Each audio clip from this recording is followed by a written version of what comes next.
He's the man I heard about, who's supposed to swim with a huge croc. Juan told me to travel to the East Coast and find a girl, Jocelyn Aguera. She could introduce me to Cheeto.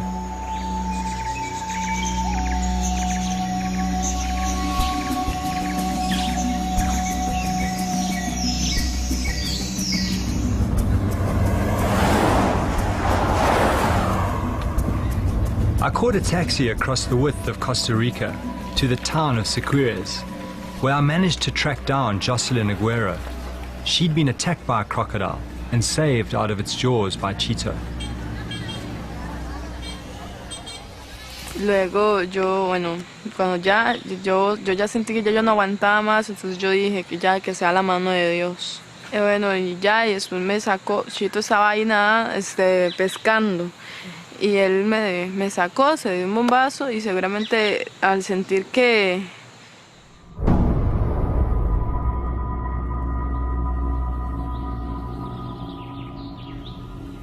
Jocelyn led me to where Cheeto lived. I was really excited to finally meet Cheeto. But he hardly came across as the Tarzan that he'd been made out to be. He was a far more gentle, calmer person. I'd been expecting a tougher, macho guy. Cheeto led me down to the water to meet the crocodile he calls Pocho.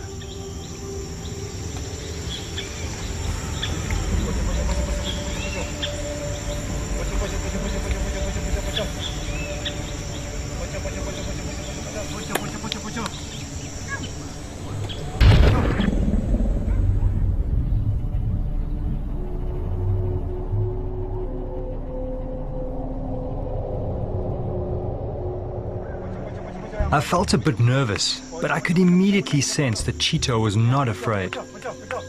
The crocodile seemed to be responding to his voice. I just can't imagine him actually getting into the water with this animal. You see the face? The eyes? He's happy, his eye, looking. See it? When you see the eyes open. ugly, Yeah. it's a little something happens, but he's really happy with this. The eyes. Pocho is a monster, at least 16 foot long, with a massive girth.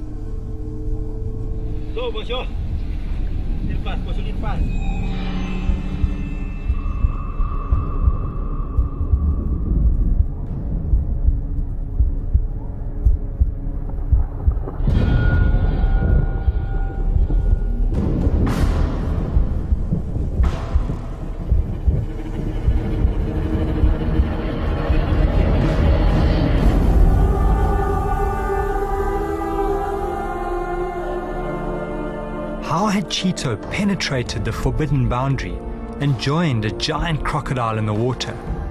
It seemed impossible, but here it was in front of me.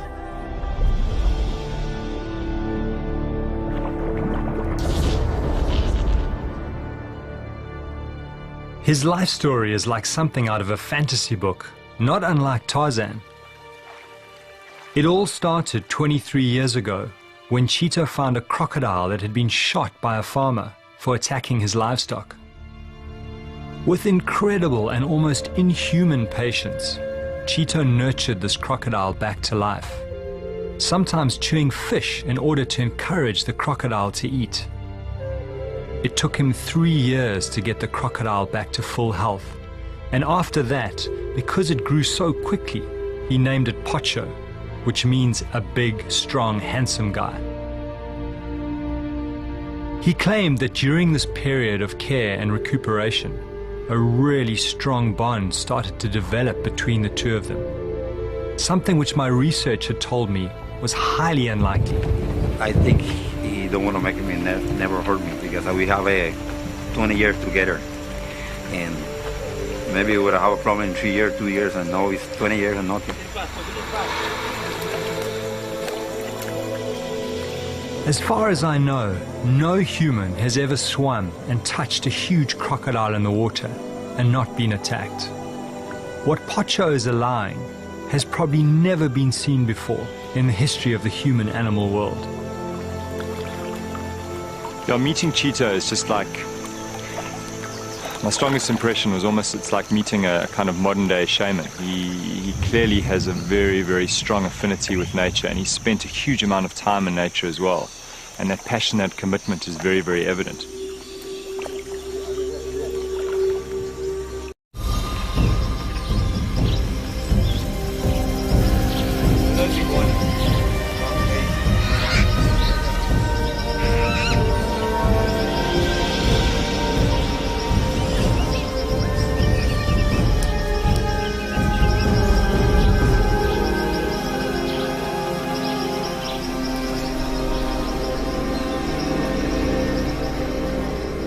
As a child, Chito used to find injured wild animals and nurture them and release them back into the wild.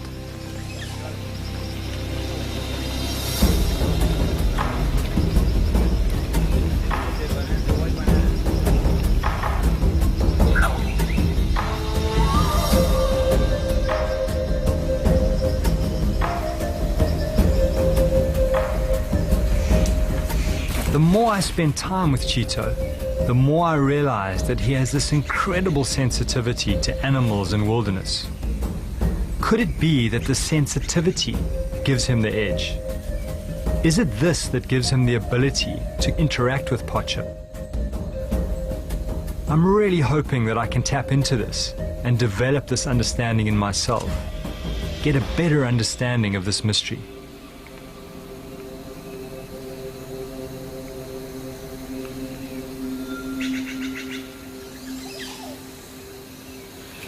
Chito was determined to take me deep into the jungle, to a place that is very special to him and Pocho.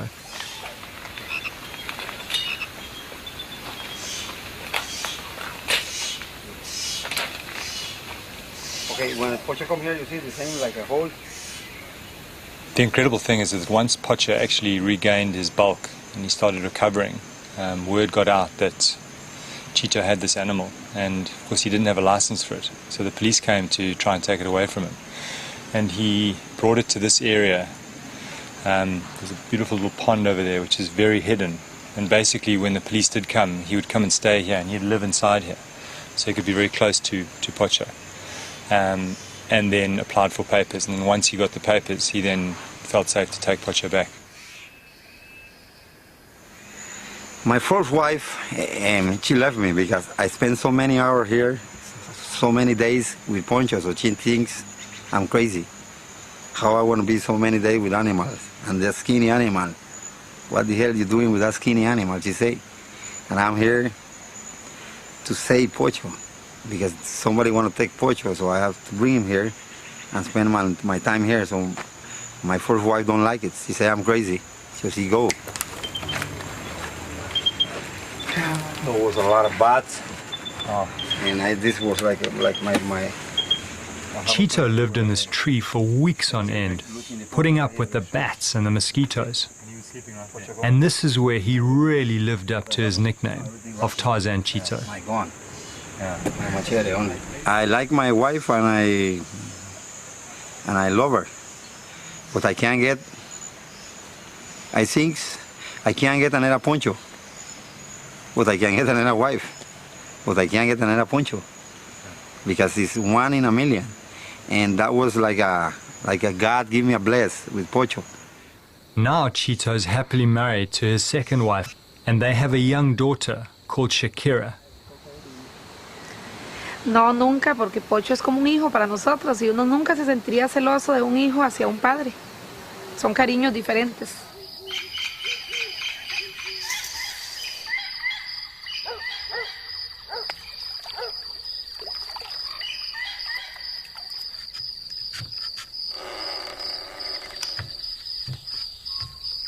His family were initially very concerned that the crocodile would eat him, so Chito had to sneak out in the middle of the night to be with his beloved crocodile. Chito's wife, Olga, thought he was actually out drinking with his buddies, but she became suspicious when he kept coming home with his clothes wet. Y él entró y estaba mojado, entonces yo le pregunté por qué, y me dijo que se había caído en el estanque que hay frente a la casa. Pero le seguí preguntando y me di cuenta que era que estaba con el cocodrilo adentro. Yo me entrego totalmente a Pocho, el sentimiento mío. I give myself totally to Pocho. Cuando usted se dormía en la cama, llega The feeling I have is like when I go to sleep. I feel very calm.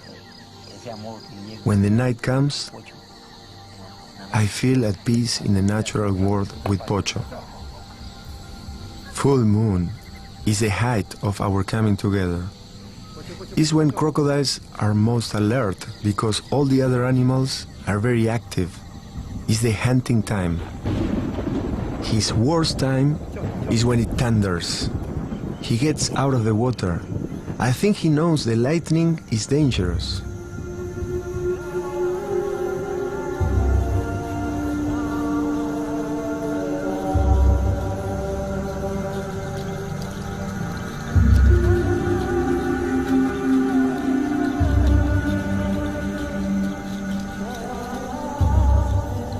Our games, we taught each other, started at night. The death roll other crocs used to rip chunks of meat from prey became one of our first games. It was then I realized he could learn and remember. Pocho is so clever. This time at night, for me, it's like being with God. Cheetah just seems to have crossed what I think many people would just see as an impossible boundary. Crocodiles are really aggressive at night. It's when they hunt. And yet he somehow seems to have turned this to his advantage and actually used it to build intimacy with this animal. I'm just getting such a strong sense that they are actually capable of emotion more than we would have, ever imagined.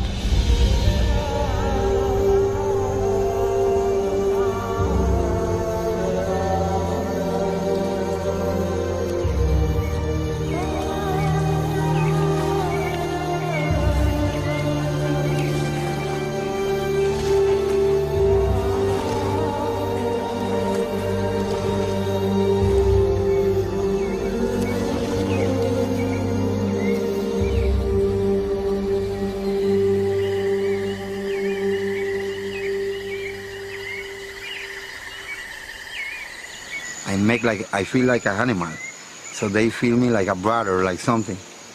But if I don't feel like an animal, I can't go close to them because I feel they want to think I'm a people and I want to hurt them. Once Pocho was big and healthy again, Cheetah released him into a nearby river system. Waking up the next morning, Cheetah couldn't believe his eyes. There was Pocho sleeping on his veranda. After that, he tried releasing him a few times again, but the same thing happened. And so Pocho became part of the family, his daughter Shakira growing up around this huge animal.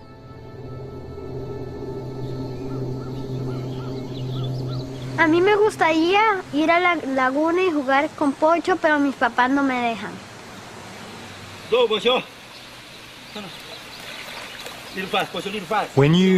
When you look at this, it's very easy to quite quickly take it for granted. And I don't know of anyone else who has as intimate a relationship as Cheetah does with the reptile. But in the research that I've done, there have been people who've had relationships with reptiles for, up to 10 years, and everything's fine, and all of a sudden they get eaten. And I think you've just got to realize that every time he gets into the water, he's running a significant risk. Relax, man, relax. Sleep a little bit. Relax. Enjoy it. Cuando yo estoy hablando con la gente, When I'm alone with Pocho, I feel like an animal. I feel crocodile. Often I think back to his injury, how we had to heal it. I feel completely connected to Pocho.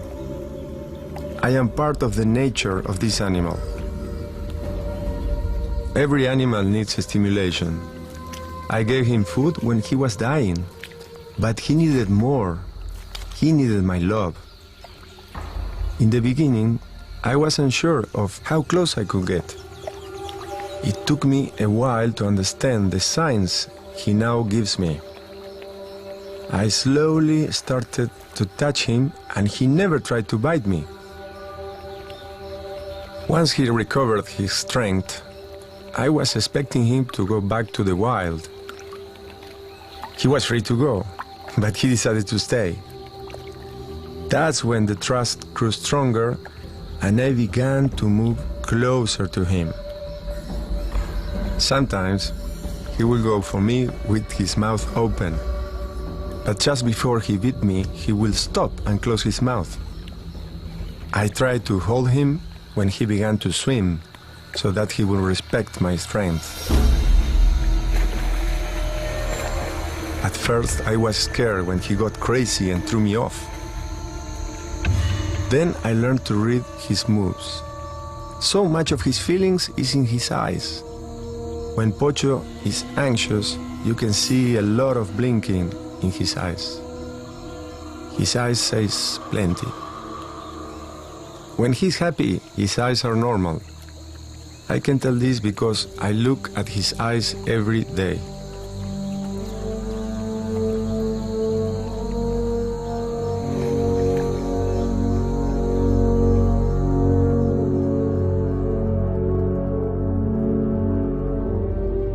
He loves the touch. He loves me. He also watches my eyes. I communicate through my eyes that I don't want to hurt him. Pocho no me ve a mí hace rato, entonces yo vengo y tal vez vine de San José. Cuando vine con ellos, vengo y me siento con él ahí. Y al rato me descanso un rato ahí. El calor de él, yo me siento tranquilo y me acuesto ahí me ruleo un rato con él.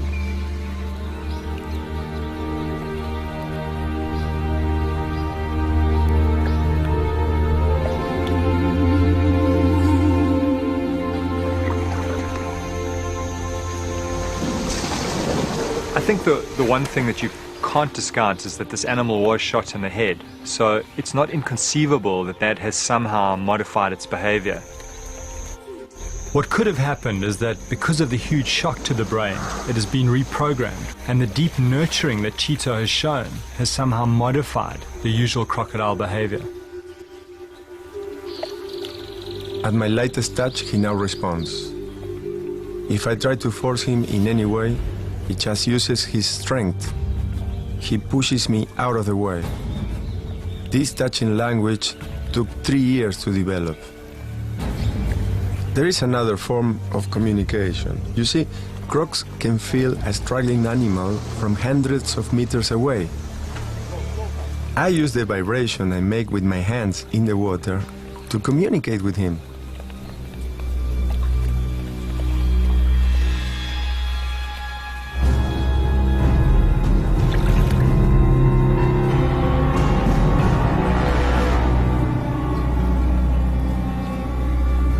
Now he comes to me. He loves the touch. But he also likes to touch me with his body. Very gently when he's happy and with strength when he's agitated.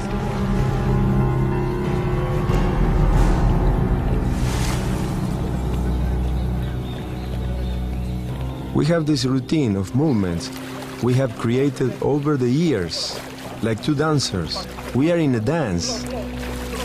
If I forget one of the moves, he doesn't like it. He won't cooperate. That's when I have to go back and do the movement again. Then he does it much better and he's happy again. I never push him. I only try things twice. If he doesn't do it, I leave him. You can't push a 1,000-pound animal around. When you first see this, you immediately think it's impossible. And then, of course, you start to, as a human being, you try and think of some kind of rational explanation for it. And the first thing that comes to mind, of course, is that it's a feeding dependency. But there are periods of time where he doesn't feed the animal for up to 3 weeks, and yet the animal still comes to him. It still seems to seek out that connection and that interaction with him. When I give him food, I hit him with the fish. So he associates that feeling with biting and eating. When I touch him with my hand, I touch him gently, so that he knows it isn't food and won't bite me. He gets excited when I go in the water. He loves the touch. He loves to play. If I had to go away for a few days, he gets agitated. He waits for me. He doesn't bite me because he respects me.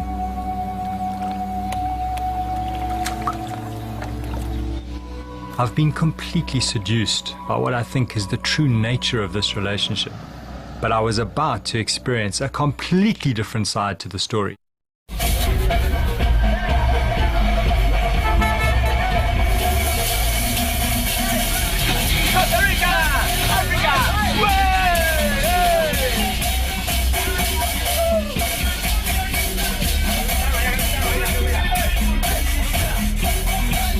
I was suddenly swept up in this musical journey through town, which was actually a way of advertising the show that Cheetah was going to be performing on Sunday.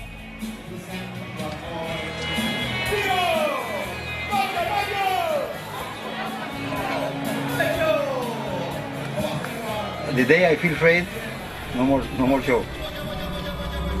As I watched all these people arrive and a circus-like mood starting to develop, I just felt really uncomfortable on so many levels. There was all this money changing hands, and that leads you to question the motive. You know, it always does. You know, is he looking after this animal because he loves the animal, or is he just looking to make money?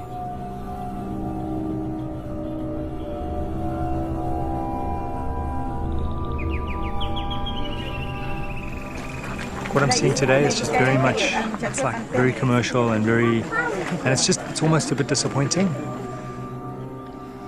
The other thing that didn't sit well with me was Cheetah dressing up like Tarzan and doing this whole Tarzan act, because it just seems to trivialize the richness of this relationship that I've had access to.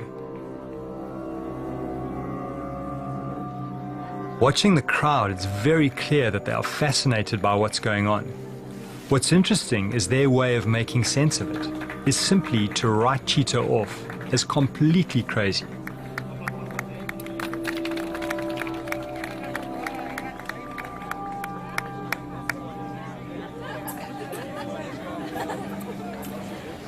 I thought, I can't believe this. And it's unbelievable. I mean, I would never do that. Carolina North. No.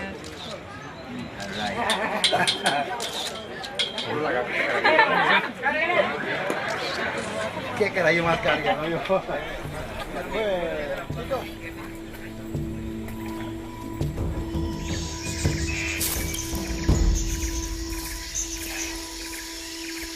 When I first saw those pictures of Cheetah, I immediately had this fantasy of him as being some kind of noble savage with this incredible connection with this animal that I could learn a great deal from. And when I met him, he absolutely lived up to that fantasy on many, many levels. But when I saw that show, I was in many ways just devastated, because it just challenged my whole fantasy of what I thought Cheetah was and what he represented. And I really struggled with that. I almost just wanted to pretend that that wasn't happening.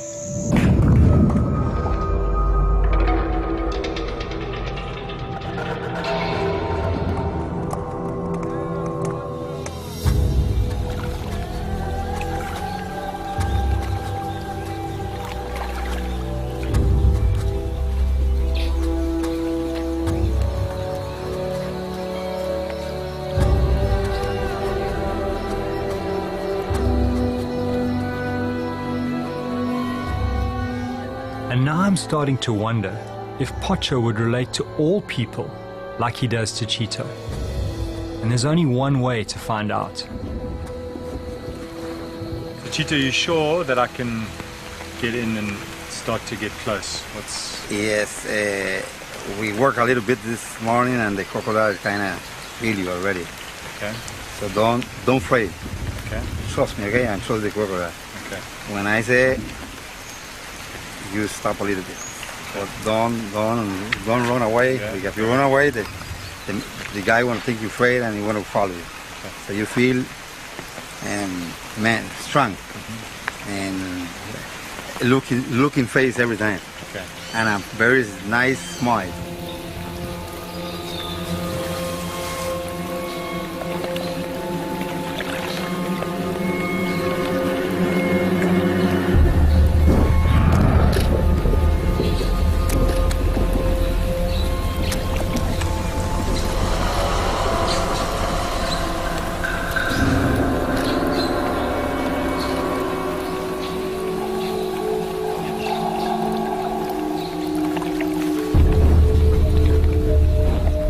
The first time I got into the water with Cheeto and Pocho, I was really relying on Cheeto to put himself between me and the crocodile at all times and minimize the risk of an attack.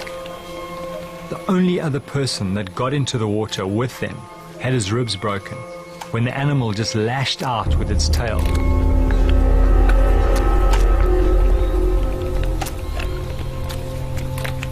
I need to be really careful.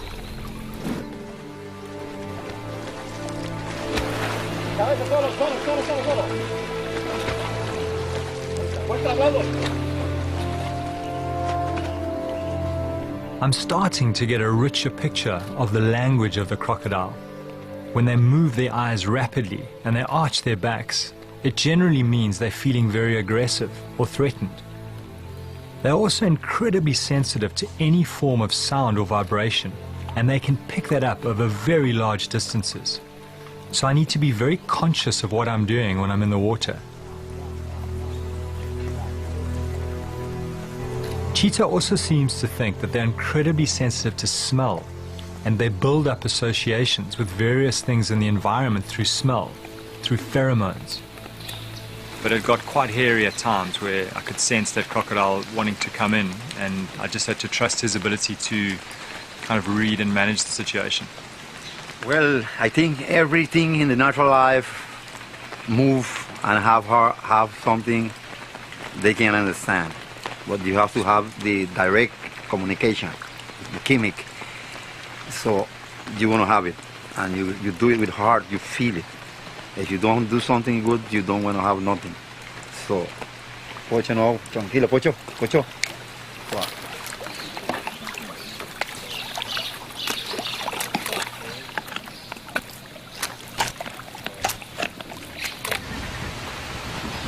Tomorrow I've decided to put the camera down and get into the water with the animal without Cheeto creating a barrier between me and that animal. I've learned the easy things. I've learned the cues, the arching of the back, the rapid eye movement, the things that you can learn from distant observation. But the critical thing that I need to put into practice and experience is actually trying to influence that animal through my own mental state. And the only way to do that is to actually get in the water and get close to the animal. Yeah, Pocho. So Cheetah, can the crocodile feel your emotion? I mean, is that important? Very important. That's the way you feel it. The way it's checking you. Okay. They can feel. Okay. Very special guy. The rain is not so good, but this guy good. Okay. Yeah. So you only trust me. Yeah. Feel. I trust you. I need you take off your shirt, because Poncho maybe. Cheeto wanted me to take my shirt off because the croc is used to him in the water without his shirt. When Cheeto's working with Pocho, he's constantly talking to him as if he's talking to a human. And what's more important than the words themselves is the actual way they're spoken. I'm really just trying to control my fear. Yeah, I think the risks, I mean, I've weighed up the risks, and the risks are fine.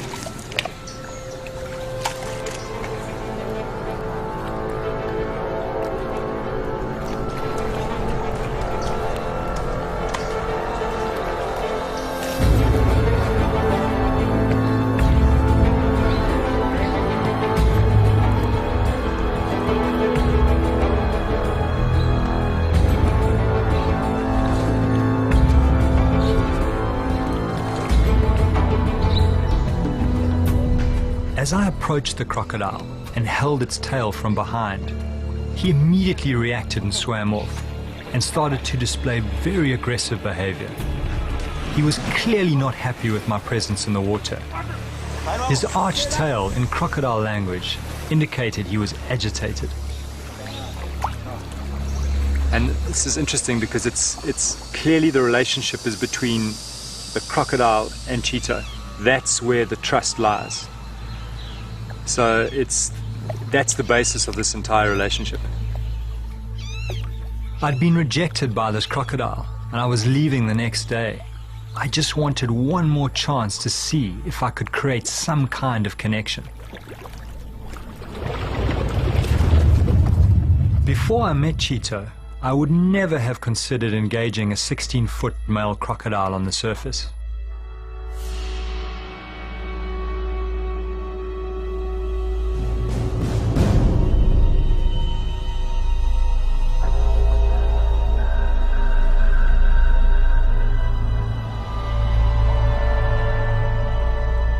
As that animal approaches me, I'm constantly running through my mind what Cheetah has taught me.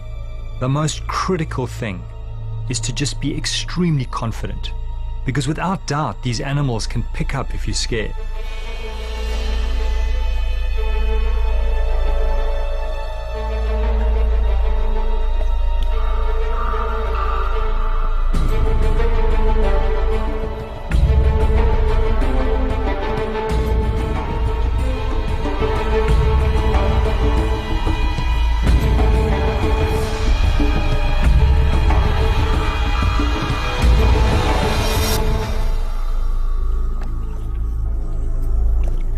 As Pocho disengaged and swam past, I reached out and touched the dragon.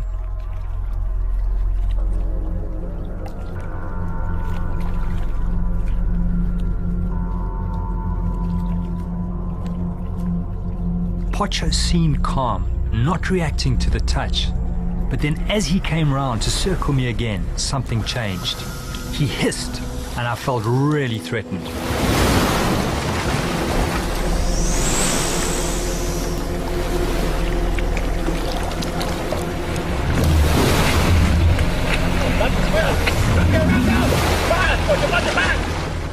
You feel vulnerable. I mean, those teeth coming towards you, it's pretty, it's pretty scary. But in my mind, I already had a positive outcome.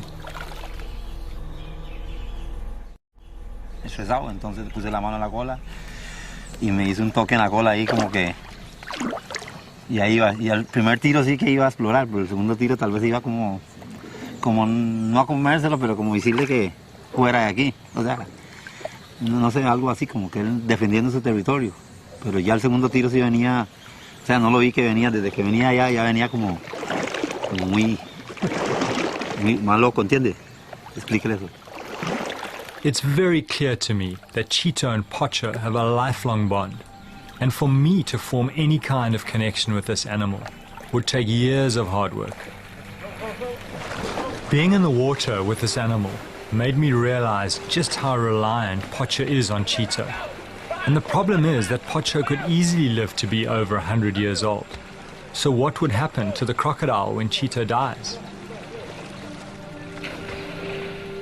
The plan is that when Shakira gets to 18, she will start to learn the crocodile language and slowly take over the care of Pocho. Porque él es parte de mi familia y yo siempre he estado con él y yo lo quiero mucho y lo voy a cuidar cuando esté grande y lo quiero mucho, mucho, mucho.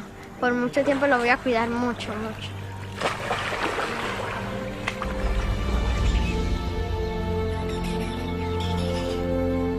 I think what's important here is that there really is a commitment to the lifelong care of this animal.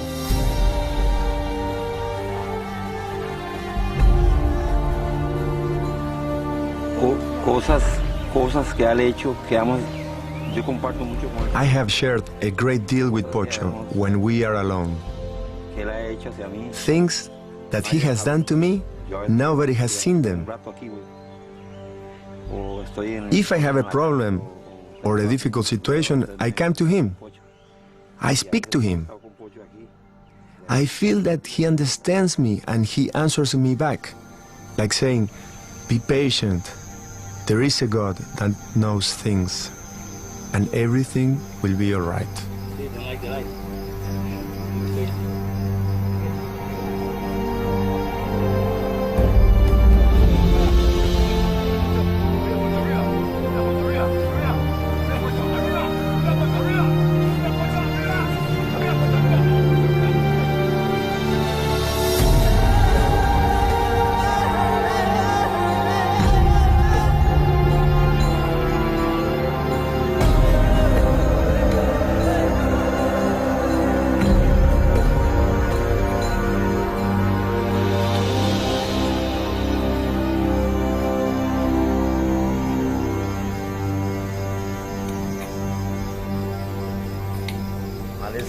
las relaciones con animales es muy importante para todo el mundo, que ellos puedan. The relationship with animals is very important for all the world. People don't understand, but people like you who are close to nature get it fast.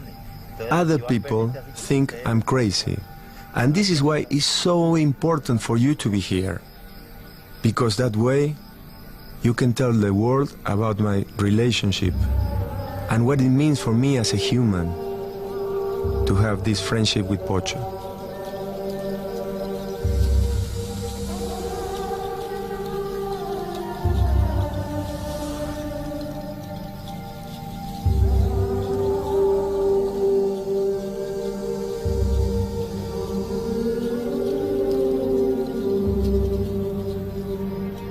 Chito's relationship with this ancient creature is based on over 20 years of commitment and love. Chito has taught me that humans have the potential to form deep bonds with crocodiles. This changes my whole perception of what I once believed to be a cold, instinctive animal. I still have so many questions, but I leave behind perhaps the greatest mystery I have ever seen, with the knowledge that the primal connection I felt with a crocodile in those caves in Africa was true.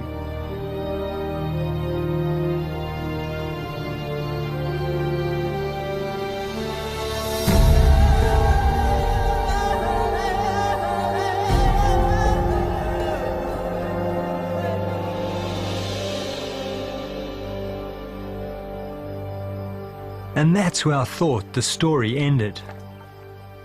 Then a few months later, I heard tragic news from Costa Rica. Pocho the crocodile had suddenly died of natural causes, leaving Chito and family distraught. And I wondered in my sadness if the world would ever see a man and a crocodile in love again.